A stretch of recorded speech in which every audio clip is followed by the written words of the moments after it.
I have a will, do I need a trust? If I have a trust, do I need a will? Yes and yes. Let's understand a little bit about a last will and testament. A last will and testament, even if legally valid, correctly executed, has all of the bells and whistles, that document has no force or effect until the maker of the will passes away. And then the will has to be taken to the surrogate's court and probated. What happens then? Well, probate is a court proceeding, and it takes time. In this post-COVID world, it's taking the better part of a year, and some places, some counties, well over a year. So you might want to have a trust instead.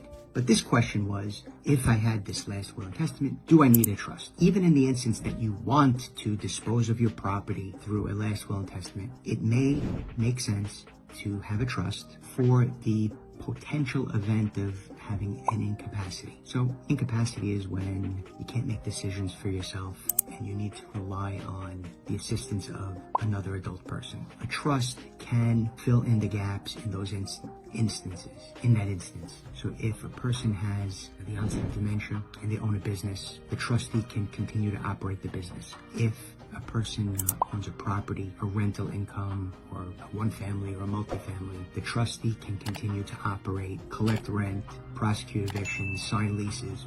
The trustee can take action on your behalf in the event of this incapacity. So that's why you might want to additionally have a trust. The converse of that, if you have a trust, do you need a will? Yes. I feel that it's a required document. Even when I do a trust for a person, revocable trust or irrevocable trust, when I do prepare a trust for a person, if it's properly executed, it's going to be properly executed if you do it with me. If you have that trust, I still require that you leave my office with a last will and testament. Why? You need that for any after obtained assets or anything that wasn't properly funded into the trust. Once you have a trust, it's a legal entity, it's a warehouse, it's a storage facility, it's a safe, it's a vault, it's a vehicle to hold your assets. If you never place an asset into the trust is not the caretaker of anything. That's why I suggest, and more than suggest, require and direct and hope and pray that you also get a will, so that in the event there was an asset that you owned, a brokerage account, a bank account, a piece of property, if it had never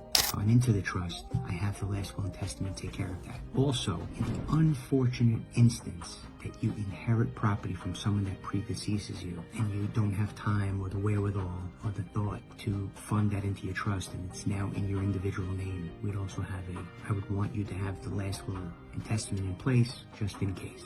And if you properly fund your trust and you never receive or obtain assets after the date of the trust or after you've funded your trust, then you will never need to use the last will and testament, but at least you have it. What I want to do is safeguard your life and your assets by giving you both documents.